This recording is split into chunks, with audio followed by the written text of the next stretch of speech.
So to me, when people come to me saying, I want to be a CISO, I make sure that's who you really want to be. And I've had cases where I've worked with people and they said, yes, this is who I want to be. And 6, 9, 12 months into it, they're like, Eric, I'm not happy. Welcome to Life of a CISO. I'm Dr. Eric Cole, your host, and we'll be taking you on a journey each week on what it takes to be a CISO and what are solutions that you can implement today if you are currently a Chief Information Security Officer or if you want to be one in the future. This is Life of a CISO.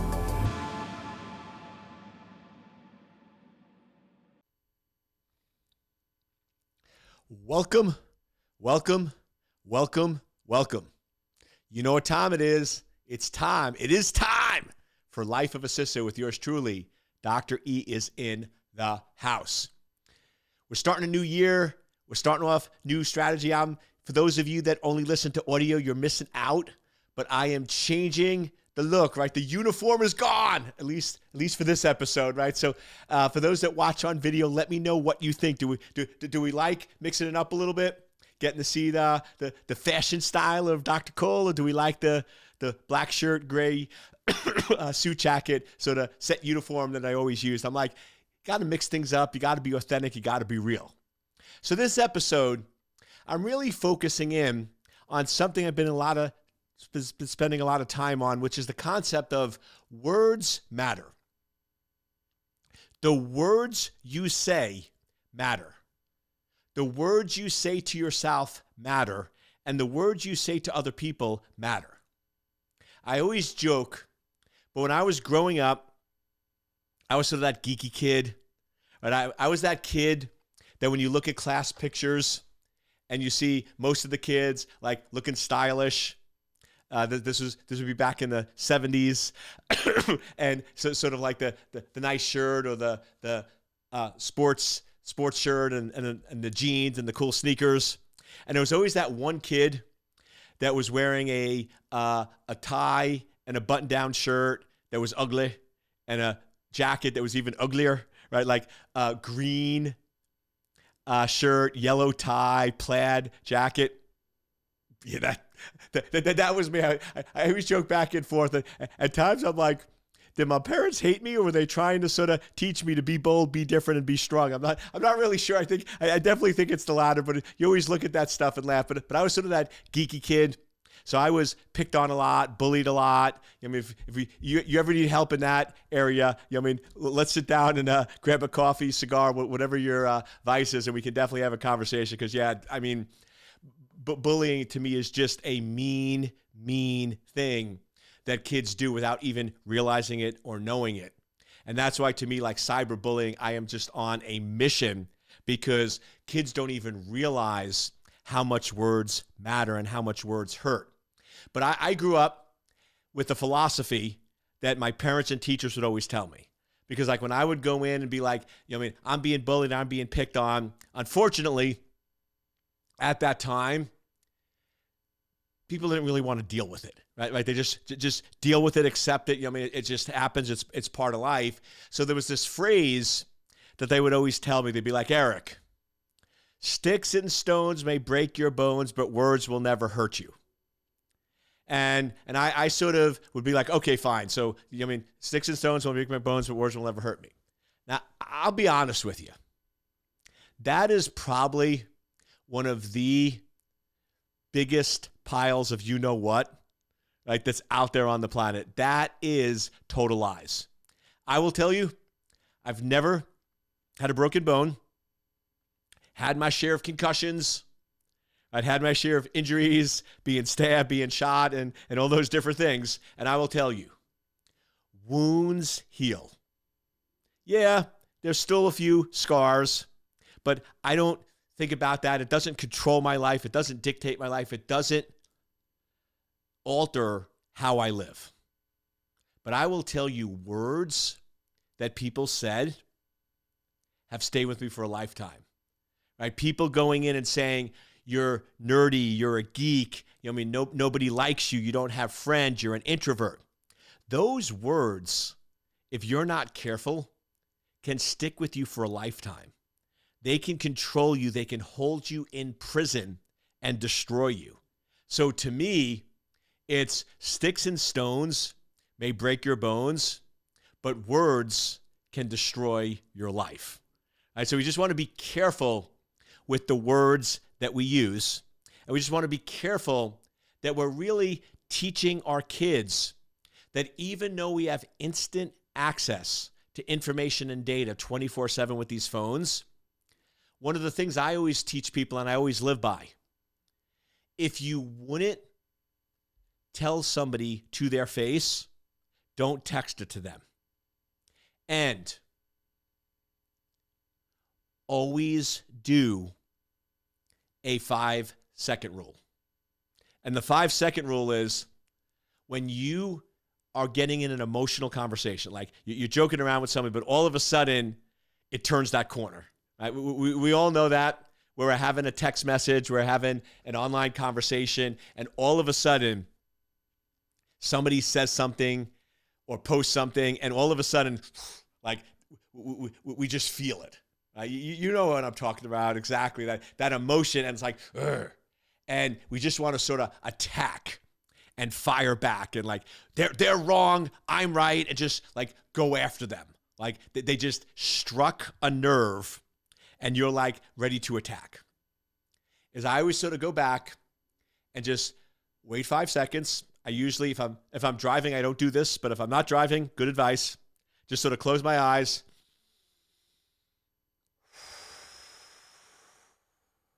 And just ask myself a simple question. Do I have enough information in order to respond? Do I really know exactly what they're thinking that I should attack them? Because how many times when somebody sends a text message and you get triggered, or we take it the wrong way and you fire back, and they come back like, dude, why are you freaking out? I didn't mean it that way, right? Or that's not how I meant it. And I do this too. I have to be super careful because I have a weird sense of humor. So I say things in text, and I'm much better now, but I would say things in text that I'm like laughing. I'm like, this is so funny, ha, right? And I send it, and the other person doesn't respond the way they're like, why would you say that? Or they're mad, or they call me, and I'm like, what's going on? And what I realize is we have to often be careful. Words matter, and the words that we say are being received by a different person. They're not being received by the person who said it. Like if I was talking to myself, I would think that's funny. But here's the reality. I'm not talking to myself. I'm not texting to myself. I'm actually texting to a different person that has different beliefs, different views, in a different state, and I have no idea what just happened in their life. They might be in a great mood. They might be in a bad mood. They might be happy. They might be sad. And now I'm sending this text where I have a very clear emotional state around it, but there's no emotion in text. There's no emotion in social media. And that's why we got to be so careful of the words we say. And we have to teach our kids to be careful because they are so accustomed to just rapid fire. Like I watch my kids, I watch other kids, and they're like, a text comes in and they're typing a reply. And the other day, I was talking to my son. I'm like, dude, I'm not looking at your phone, but I just glanced down. You had a text come in that was this long. And within 2 seconds, you're firing back a response. Now, I do this too, right? So I'm not just picking on anyone here. I do this too. And it's like, did you even read the entire message? And the reality is no. Because what we're trained on is we read until we get triggered, and then we start firing response without reading the rest. And very often, the rest of the message probably would have cleared up or given us additional information. So to me, we just all need to slow down. And we all need to sort of just read, absorb, and say, take 5 seconds, take a deep breath, close your eyes, and ask yourself the first question. Do I have all the information I need? And second, is this form of communication the best way to have this conversation? Or maybe I should drive over to their house and go for a walk. To me, one of the most powerful communication techniques is walk and talks. I've used these my whole life. One of my best friends, we used to, when we were in college, and even after we graduated and we were both working, we would often, like 7 or 8 p.m. at night, we'd call, because we didn't have cell phones back then or texting. We'd call and be like, hey, you want to come over and go for a 30-minute walk? I'd be like, hey, I'm a little busy. How about a 15-minute walk? Great. And just go for a walk. And it just gives you a chance outside, little exercise, deep breaths. It just gives you a chance to unwind. Sometimes we had deep conversations. Sometimes we just talk about random stuff, but it just gives you an opportunity to relax. I think everyone on a daily basis, the best health advice is not to go to the gym. The best health advice is not to jump on the treadmill and watch a movie. The best advice is to find a friend, a loved one, a family member, and once a day, just go for a walk. You know something? Walking in the snow is amazing. My favorite walks, and I don't have a lot of folks, I have a few of my friends that are as crazy as I am. One of the most amazing things is to go for a walk in the rain. Now, if it's summertime and warm, I just dress lightly and you just get soaking wet. It's an amazing feeling. Imagine a 15-minute shower with no weirdness with your friend, right? Just talking and walking and just letting things wash away. If it's a little colder out, you put on like a poncho or a rainproof jacket and you cover up, but it's still just the rain bouncing off your jacket. I mean, it's just like people think it's the most amazing experience. If you've never gone just for a relaxing walk in the rain or a relaxing walk in the snow, I got to tell you, my friends, you are missing out on life. Like, that's a key part of life, just going for a nice walk in whatever the weather condition is. And just, so that's my health advice this year is you can do 75 hard, you can go to the gym, you can drink protein shakes. But my best advice for mental and physical health is go for a 20 to 30-minute walk once a day with a friend, a colleague, or sometimes it's nice just to go for a walk by yourself. But don't make that a habit, because we are social creatures and we need social interaction. So words matter. Be careful of the words you speak. I hope you like my podcast, because I always have a topic and I always go off topic and then I always get back on topic. But I always feel like the first 10 to 12 minutes of my podcast, I just like connecting with you.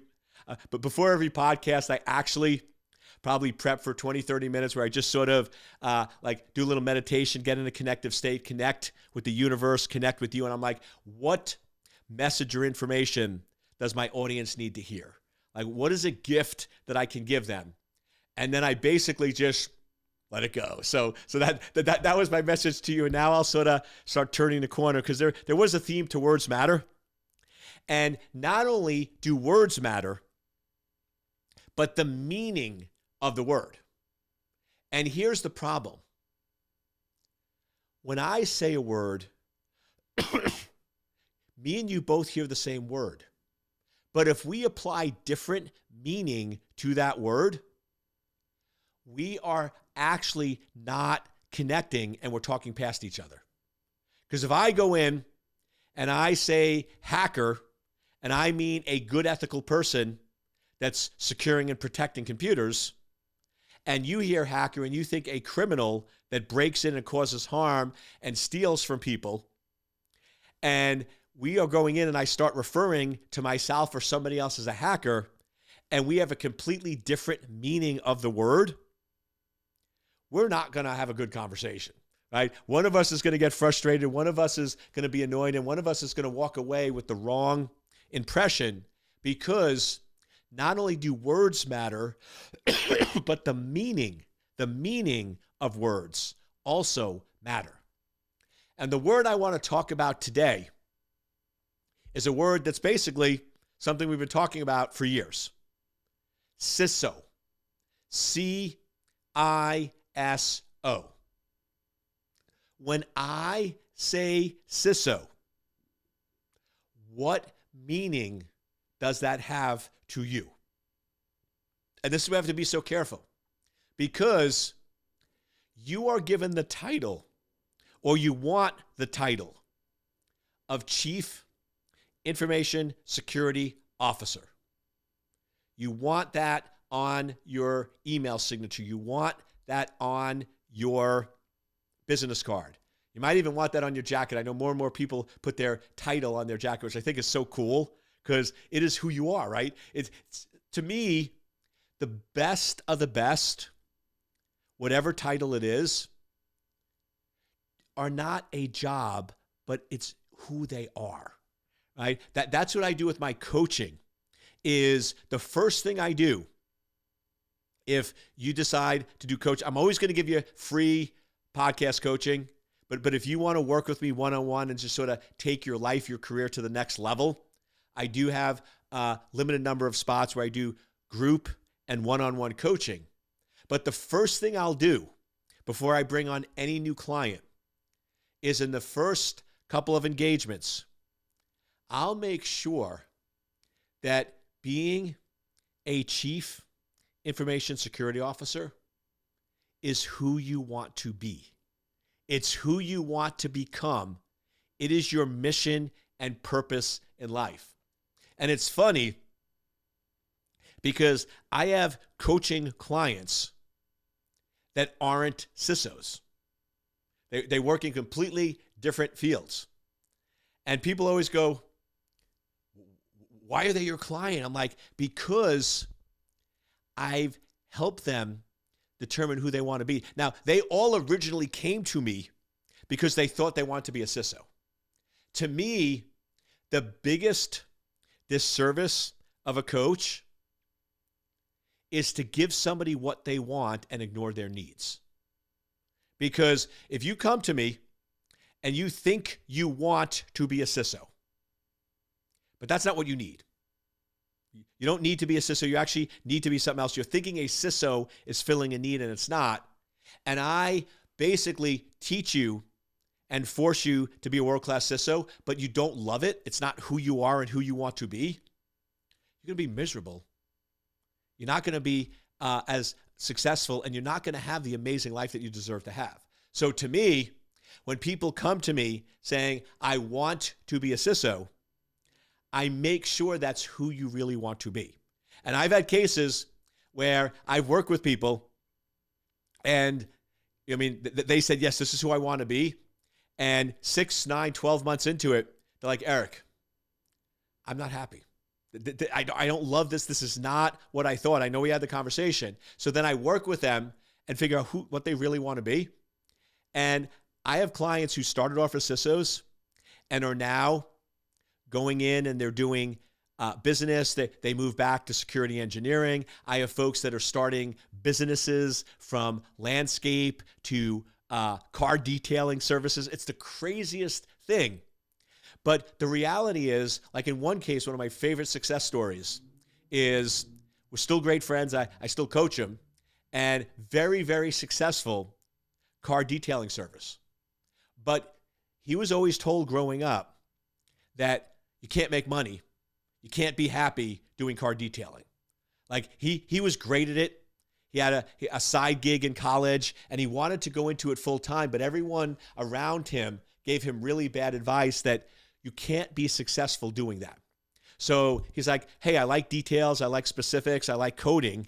So got into computers, got into cybersecurity, and worked in it for a long time. And I was coaching him, but I was making him I should be careful. I was giving him the information so he could be very successful, right? I can't make anyone, right? I got to be careful with the words. Words matter, right? I can help you and guide you, but ultimately you have to do the work.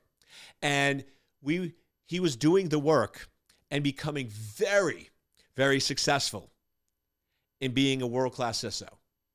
Very, very well off. He had the house, the cars, the vacation.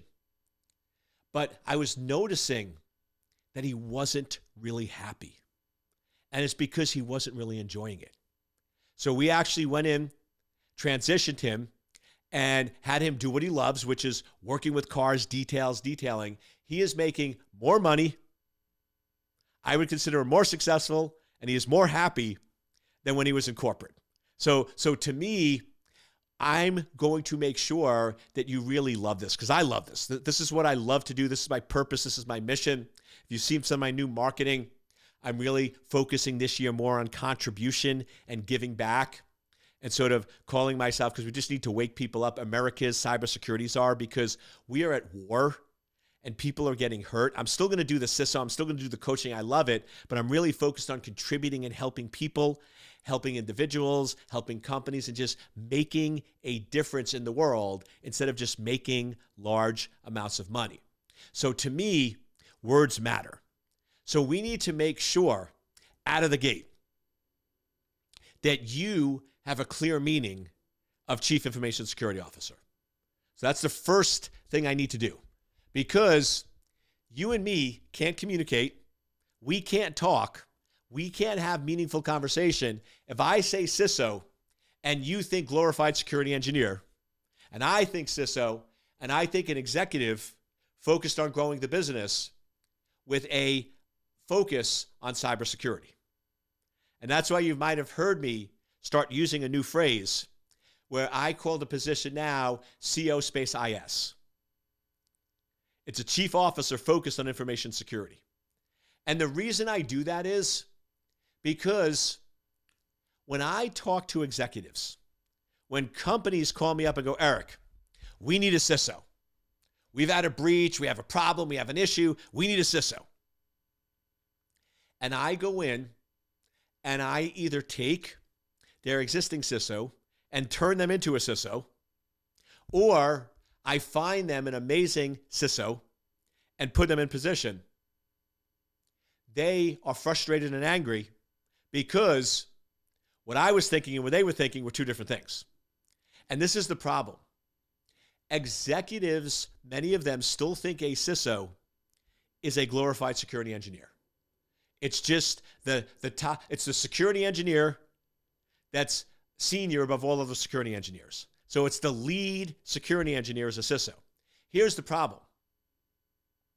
That is what they think they want because they don't know any better, but it's not what they need. What they need is a chief officer focused on information security. They don't need another geek. They don't need another super techie person that doesn't speak their language. They don't need somebody who's sitting in another building doing amazing technical things that nobody in the executive team understands. They think that's what they want, but it's not what they need. They need somebody who's sitting in the executive suite. They need somebody who's sitting in on all executive meetings. They need somebody who's at every board meeting, every business decision, focusing on growing and expanding the business, but with a focus and highlight on cybersecurity and making sure that they're implementing effective security that helps and grows the business. But unless we can get our definitions correct and we can get on the same page, we're going to continue to struggle. That's why if you've taken any of my training or you've worked with me on a coach, one of the things I always say is when we're getting you your job, during the interview process, you should ask, because they'll always say, do you have any questions? And at some point, and I recommend on every interview, you should say, I just want to understand, what do you and the company think of when you think of CISO? I can tell you my definition, but I just want to make sure we're aligned, because I've talked with a lot of people, and when they say CISO, they sometimes mean a lot of different things. So I just want to make sure I'm the right person for the job. And then that usually will pique their interest, and they'll either give you a definition or they'll say, what is your definition? And then you tell them. What I'm thinking of a CISO is a chief officer focused on information security. It's somebody who's part of the business team, part of the executive team, that's going to help grow and expand the business, but making sure that cybersecurity is integrated into everything we do, just like a chief financial officer. They're a chief officer focused on finance. And just like a chief operation officer, they're a chief officer focused on operations. To me, a CISO is a chief officer focused on information security. Are we on the same page? I just want to make sure we're aligned. And I will tell you, one of three things will happen. Very rarely will they say, we're in total agreement. Total agreement, spot on, we want you for the job. And right away, you basically become their number one candidate, and you usually get the job. That doesn't happen that often. Second thing that will happen is they will be like, no, like we do not need another chief officer. We have plenty. We just need somebody doing cybersecurity, technical. We just want a senior security engineer with the title, and you won't get the job. But once again, that's a good thing. If you're doing interviews correctly and you don't get a job officer, it's a gift. You should be happy. Because here's the reality. If you were really the best candidate and you were really the best fit and you were really going to make a difference and do what you want to do, you would have gotten the job. The reason you didn't get the job is because if you follow my philosophy, you've told the truth and they don't like what they heard and there's not a good match. That's a good thing. You don't want to get a job where you get a title and it's only a title. You don't want a job where you're a glorified security engineer when you want to be a chief officer. Now, there are some people that want the CISO title and want to be a security engineer. That's awesome. And there's great jobs out there. And if that's who you are, I'll work with you. I'll help you, right? I'm not saying that's wrong. But what I'm telling you is what companies need is a chief officer focused on information security. They don't know they need it, but that's what they need. So if you are going in and you just want the title, that's awesome. Titles are great. I'm a big fan. I'm pushing my new self-proclaimed title of America's Cyberstar. So yes, titles are important. Titles are critical for branding. Absolutely. But what I'm saying is, if you want to be a security engineer, you want to be a senior security engineer, you want to continue to do the technical work, and you want the CISO title, you can get jobs. There's plenty. But it's probably not going to last because here's the reality. It's not what the company needs. So in a year or two, when they evaluate your position, they're going to be like, hey, you're a great security engineer, and we're glad you have the CISO title, but we're not getting the executive information we need. We're not getting the chief officer perspective on cybersecurity. And you're either going to get replaced, demoted, or let go. So I just warn people, if you just want the title, that's great. But you're probably going to be switching jobs every 1 to 2 years, because as companies are becoming more aware of cyber threats and they're becoming more aware of the impact those cyber threats have on businesses and companies, they're realizing that what they want and what they need are two different things. So it is very, very important that you are clear on what you mean when you say CISO. If you think a chief information security officer is a world-class security engineer that is the best security engineer at the company and has the title, great. But make that clear. If you are like me, where what the businesses need are chief officers focused on information security, and that's what you really want to be, and that's what you really want to do, then that's great too. But make that clear. So biggest thing and best piece of advice I can give to you is, if you want to be a CISO, make sure everyone you talk to knows what your definition of a CISO is. Because, like I said, there's so many variations out there, but the two big variations are, some people think a CISO is a chief officer focused on information security, and some people think a CISO is a information security engineer that just happens to have the title of CISO. So if you want to be successful, if you want to have the life of your dreams, if you want to be happy and love what you're doing, CISO is a great job. It's a great position, but make sure you are crystal clear on what that title means to you, and make sure you give that definition to everyone you communicate. Because remember, not only do words matter, but the meaning of the words matter. And you want to make sure anyone you're communicating with has the same meaning for the words that you use.